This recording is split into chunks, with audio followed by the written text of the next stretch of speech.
Welcome to week 3.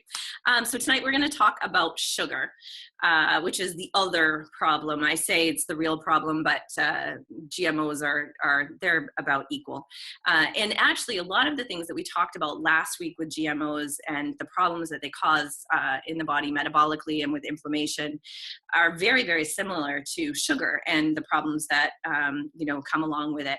So we're going to go over those tonight. But all of those charts that I showed you last week with the increase in diabetes and blah, blah, blah, blah, blah, all of those increases that have happened with the introduction of glyphosate really being used on the GMO crops could also be very attributed to the amount of sugar that's in the same foods that we're eating. Sugar causes inflammation for everybody. So during Reboot, you're trying to determine, am I gluten intolerant? Am I lactose intolerant? Because if you are and you're consuming them, then it's causing inflammation in your body and you want to avoid that. But sugar is the one that I'm hoping you'll leave out for life because it will cause inflammation. And remember, inflammation is not a natural state to be in, and it does cause the decomposition. So all changes to decrease inflammation will increase long-term health inside and out. So there are 2 different types of sugar, and we did touch on this briefly last week. There's left spin and right spin sugar, and it's the direction the molecule is actually spinning. So when you have something like, let's just say, the agave cactus, if you were to eat the whole cactus, not that you would ever do that, but the molecules would be spinning left. But when they extract the sugar, somehow when they extract the sugar from the cactus and dismember the food, and now it's agave nectar, it becomes a right spin sugar. And any right spinning sugar molecule is very inflammatory to the body and is a cancer feeder. So interesting is that any left spin sugar will not feed a cancer cell, and the only food for a cancer cell is sugar. So so cancer is an inflammatory disease process. So we're talking about inflammation, and cancer is the big bad word that we're going to use to talk about it. But you can basically look at this with like any other type of inflammatory disease process too, but we're going to talk about cancer. So if you stop consuming right spin sugars, you're not feeding the cancer. Or you're not feeding the inflammatory disease process. So there's one huge thing that you can do to decrease your risk of cancer with that alone. So the only types of sugar that are left spin are whole fruit. So during Reboot, you're definitely good. But after Reboot, the other left spin sugars are honey, real maple syrup, and organic blackstrap molasses, which is actually a derivative of making sugar from sugarcane. Somehow the sugar comes out right spin and the molasses comes out left spin. So the molasses is actually good for you and actually has some other nutrient value too. If you have cancer and they're looking to see is the cancer spread, they do a PET scan. And a PET scan is basically they inject you with a radioactive dye solution of radioactive sugar isotopes. And your cells that have cancer take up that dye really, really quickly. So it shows that the first cells to grab sugar out of your bloodstream are cancer cells, and then they show up on the PET scan. So it's really, really clear that this is the food for cancer. But what most people don't know is that it's the only food for cancer. So 3 teaspoons of sugar will decrease your immune system by 50% for 4 hours, or for up to 4 hours. It depends on physical activity, but for up to 4 hours post-consumption. So if you're consuming something that has sugar, you're depleting your immune system at the same time as you're feeding cancer. And the only thing that can fight cancer is your immune system. The only thing that can truly fight cancer is your immune system. So you're depleting your immune system by 50% at the same time as you're feeding the cancer. So it's a bad idea.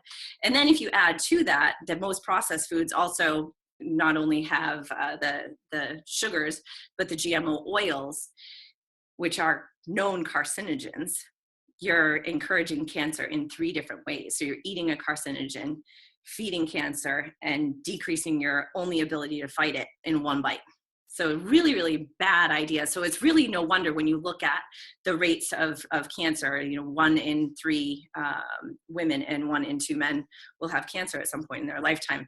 When you look at what we're eating, really largely is causative. So again, right spin sugar is inflammatory to everybody. And so there are a lot more inflammatory diseases than cancer: diabetes, autism, Alzheimer's, senile dementia, Parkinson's, rheumatoid arthritis, inflammatory bowel diseases, Crohn's disease, and a variety of cancers. And again, cancer is now the leading cause of death in children, which, I mean, you really have to look at that and think, okay, there's something that we're all doing, and it could be largely environmental, but I'm going to say it's largely the food that we're eating, and a combination of the two, absolutely. But we can't escape our environment. We can change what we're putting into our bodies and onto our bodies as well, as far as the products that we use. So learning about what foods are toxic for you and getting them out of your system, but really looking at, what are we giving our kids to eat? So when I have my son is 16, and he wants, to eat like everybody else eats. And he does eat like everybody else eats when he's not in my house. I have some things that I have drilled into his head that he won't do, like soda. He won't do soda, and he won't do aspartame. And those are the only 2 things that I've been able to get him to promise me you won't do that. But for the most part, all of the other stuff. But when he's in my house, I make sure that he has snacks that are going to satisfy him as a teenage boy and not be completely off the scale terrible. Some foods that we consume actually are considered anti-nutrients. What an anti-nutrient is something that you eat that it takes your body more nutrients to digest and process it than are in the food itself. So milk is actually a really cool example of this. In order for your body to digest the lactose, it causes a very acidic state. And to buffer the acid, your body uses calcium, but it uses more calcium than the milk contains. So actually, in the United States, we have the highest rate of osteoporosis in the world. And when you look at countries that don't consume milk, you find that they have a very low rate of osteoporosis. So the whole theory of, drink milk for healthy teeth and bones is actually not true. That's a myth. So when you're looking at products like processed foods that have like bleached wheat flour or anything that says enriched, that's bad news. It means that food has been dismembered completely and then put back together, and they threw some vitamins in it to make it seem like it might have some value. But the nutrients that they put back in it are not enough to cover what it's going to cost your body to process it.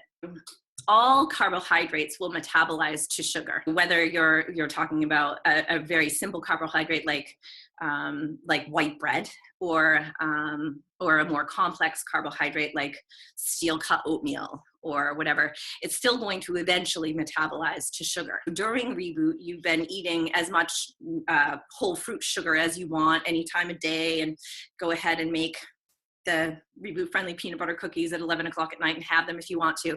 But after Reboot, there's a more beneficial eating pattern for weight loss or just weight maintenance. So we'll talk a little bit about that. Sugar is considered to be the #1 cause of obesity by the National Academy of Sports Medicine, and I would think that the American Medical Association would probably hop on board with that as well. So when you ingest sugar, whether it's carbohydrate that's going to be metabolized to sugar or just straight sugar itself, your pancreas releases insulin in order to deal with that sugar. If you continue to ask your body to do that over and over and over again, so remember, sugar is in all of the non-Reboot foods, that you just like constantly have this dose of sugar in your body at all the time. Eventually, insulin resistance begins, and insulin resistance leads to diabetes. Children born after the year 2000, 1 in 3 will develop type 2 diabetes by the time they're 20, and that's completely diet related. There are other refined sugars that are even worse. Corn syrup is a very highly refined and actually chemical Besides the fact that the corn was chemical, it's a chemical process that creates corn syrup out of corn in the first place. And then there's the other tricky things. They're marketed to us as low glycemic index, so this should be a good thing, right? But our body doesn't know what to do with it. And the classic example I have of that is agave nectar. So I talked about, like, if you were going to eat the whole plant, fantastic, but it's a cactus. Agave nectar has a low glycemic index, but it's a completely 100% unbound fructose. Your body has a more difficult time dealing with fructose when it's not part of the apple. When you have something that it has unbound fructose, in other words, it's not part of the fruit, your body has no idea what to do with it. It bypasses the normal process of going through your bloodstream, and it goes directly to fat cells. It doesn't even make it to your bloodstream. So agave nectar is actually more fattening because it's going directly to fat cells than something with a high glycemic index that your body recognizes and puts into your bloodstream and gives you at least a chance to use it. The glycemic index is the scale of 0 to 100 of how your body metabolizes and turns that sugar or carbohydrate into energy. If you want to consume foods with a low glycemic index or like real complex carbohydrates that will sustain energy, sustain your energy for a period of time long enough for you to use it. Low to moderate glycemic index, and you can have some high glycemic index foods when you're being really active. But the really high glycemic index foods, if you're not being really active, again, are going to store as fat if you don't use them. So it really behooves you to eat them in small amounts or space them out a little bit. A whole fruit does give your body more to do. It has a high glycemic index, but it also has a high amount of fiber, and it does give your body more to do. So if you're trying to lose weight after Reboot and life has happened again, you want to try to avoid those high glycemic index foods unless you're working out. When you look at a food label, it'll tell you how many grams of sugar is in the food. And some of that is the naturally occurring sugar, and some of that is added sugar. And it's actually, I think, criminal that they don't separate that. They really should have a separate part that says grams of added sugar. But they also shouldn't have it in grams, because I don't know very many people that knows what a gram looks like. But to clear it up, 4 grams of sugar is 1 teaspoon. So when you look at products, you see 26 grams of sugar and you're like, that seems like a lot. That is a lot. Just to give you some idea, a 1 cup serving of Kashi Goleen Crunch, which would be a healthy breakfast cereal by most people's standards, has 13.04 grams of sugar, so over 3 teaspoons. Prego spaghetti sauce has 2.5 teaspoons for a half cup. Pepsi, not that anybody would do this anymore, 1 cup of Pepsi has 7 teaspoons of sugar. A cup, that's not even a can, that's 8 ounces. The cans are 12. 1 slice of Arnold multigrain bread has 5 grams of sugar, and Arnold multigrain is a good bread, right? Like, one would think. It's not Wonder Bread. It's not, it's not the cheap, refined, really, really super refined white bread, but bread is really no bargain. For sugar, and typically for some of the other added ingredients, datum, the toxic leavening agent that's used to make foods all look the same, like how every hole in the bread is the exact same size. You know how that Thomas English muffins have the nooks and crannies? No datum. But the other English muffins all look exactly the same. They have datum in them, and it makes the holes all the same. It's like a super gluten. So if you have a bowl of kashi for breakfast, a sandwich on multigrain bread for lunch, and spaghetti for dinner with Prego sauce, you may think you're doing well. You haven't even had sweet food, but in actuality, you've had nearly 8 teaspoons of sugar. And when you consider what that's doing to your immune system, is, again, it's keeping your immune system just depleted all day from breakfast, lunch, and dinner, and all the snacks in between. Your immune system is just down. Cancer and inflammatory processes are being fed, and it's just a recipe for disaster. With our kids, they go back to school and all of a sudden everybody's sick. Well, why is that? Is it because they're exposed to each other? Yeah, but if they had healthy immune systems, they wouldn't get as sick. But they're all eating sugar. You send your kids to K through, 5, and they have snack at 10 a.m. and they're all eating gummies. Of course they're going to get sick because their immune systems are down, and then they're told to sit still. Best way to metabolize that sugar and boost the immune system is to exercise, but they're having sugary snacks, and then they're sitting next to each other and staying still and silent. bad plan. So if you're going to feed your kids sugary foods, save it for home. So go forth without sugar. After Reboot, avoid all sugars, all added sugars, unless they are left spin. So again, after Reboot, adding in a little bit. You don't want to go crazy. Again, they have a high glycemic index.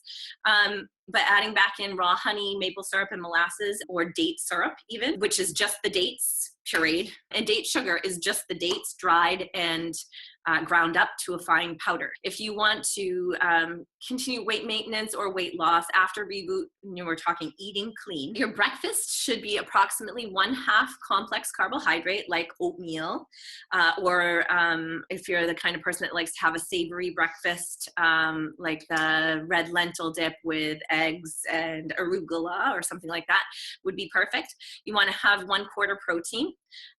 So if you were going to do the oatmeal, it would be great with some almond butter in it, stirred right in, and 1/4 fruit. So almond butter and maybe 1/2 banana. Your lunch should be 1/2 veggies, 1/4 protein, and 1/4 complex carbohydrate. So again, you're not having a ton of carbohydrate at lunch. And then your dinner plate should be 2/3 veggies, 1/3 protein. You want to really have no carbohydrate at all. So dinner is not the time for spaghetti. It's not the time for bread, or even your potato and sweet potato. Again, after Reboot, if you keep rebooting, you can eat those things for dinner all you want, which is why it's nice to reboot. If you want to lose weight, it really is pretty important to keep those carbohydrates earlier in the day. And again, it's just simply because you're consuming calories based on need. Most people drive home from work, you're sitting. You get home from work, you make dinner, you sit down at the table, you eat dinner. And then you get up, pick up really quick, and go sit down on the couch and watch TV until you lay down and go to bed. That is not a high calorie need. The likelihood of you being able to use those carbohydrates before you are done needing calories to keep you going for the day is pretty slim. Therefore, you might have some overflow to fat stores. Examples of complex carbohydrates are unrefined grains such as whole oats, quinoa, long grain rice, millet, barley, and some high fiber whole grain or sprouted grain breads such as Ezekiel, or the Deland millet bread is fantastic, and that's actually allowed on Reboot. Examples of lean protein would be nuts, lean meat, dairy after Reboot. Supplements like your protein supplements, which I have found an absolutely fantastic protein supplement that I'm telling everybody about. It's called Nutiva. There's vanilla and a chocolate. Neither of them have added sugar. It is Reboot friendly and it is tasty. It's 30 superfoods. It's vegan. No soy, it's organic. It also has probiotics in it and digestive enzymes. It's brilliant. It's brilliant. Half of your vitamins and minerals. I can't say enough about it. You should definitely have it. I don't know if you can get it at Whole Foods. I ordered mine online, and actually I have a new page on tl2fitness.com, products that we really like, that we're proponents of, linked to Amazon. So some tips and tricks for weight loss, again, not just during Reboot, but in life to come after Reboot. Drink a full glass of water when you first wake up. That's going to help to flush things out. If you add chia seeds to that, remember that's going to help even more because the chia seeds are gelatinous. Eat breakfast within 30 minutes of waking. There's some science that shows that having a longer fast is actually very good for your immune system. So by giving your body more time where it's not processing food, gives your body more time that it can work on your immune system and healing. It's very valid science. However, I would not recommend doing that in the morning because it sends the wrong signal to your metabolism. It sends the signal that you are in starvation mode. And then when you start eating, it's like, oh, we better store this as fat because we're in starvation mode. So if you do want to have a longer fast, the best time to do that would be to have it in the evening. So if you wanted to make, lunch or 3 o'clock the last food that you eat today, that would be a better way to get that long fast in, but still have something when you first wake up in the morning to rev your metabolism up. Consuming less carbohydrate as the day wears on, again, according to activities. If you have a workout at night, definitely consume some carbohydrate around that workout. So it takes an hour to break down protein for protein synthesis to rebuild your muscles. So if you can eat your protein right before your workout, that's actually the most beneficial times. Let's say you have a protein smoothie right before your workout. You've got some carbohydrates to get you through your workout. You've got your protein on board, and you work out for an hour. By the time you finish working out, your body's already got that protein ready to do its work. And you really only have a 1 hour window after you're done working out before your body is like, no, not going to use that protein for that anymore, and your muscles actually just break down. So when you don't eat, you don't have enough protein on board when you're working out, it actually eventually can lead to your muscles breaking down, which and connective tissues, which can lead to injury. Making sure that all of the meats, eggs, butter, animal products, and the oils that you consume are non-GMO. So the only way to assure that is the non-GMO stamp, organic stamp, or wild caught. So because they're raising everything on corn or soy or both. So, and remember, when they do that, that omega-3, omega-6 ratio is way off, and it's just GMO toxic soup. Consume at least half of your body weight in ounces of water a day. I have a Zen water filter, which filters out all the bacteria and toxins and chlorine, fluoride that's been added against my will.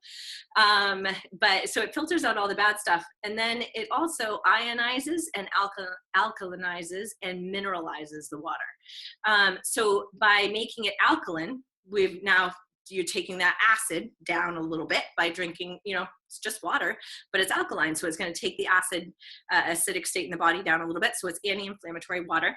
It's ionized. That's also, the other way to look at ionized would be antioxidant. So a free radical is a cell that's missing an electron floating around and causing damage in your body. And antioxidants kind of like fill that up and neutralize the free radical.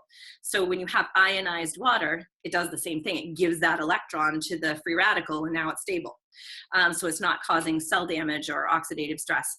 So a Zen water filter is, I think it's like $100 for a 4-gallon. It's pretty, it sits on the counter. The water tastes great. So you can get them, I think, on Amazon again for $100. I actually am going to link that on my website at some point too.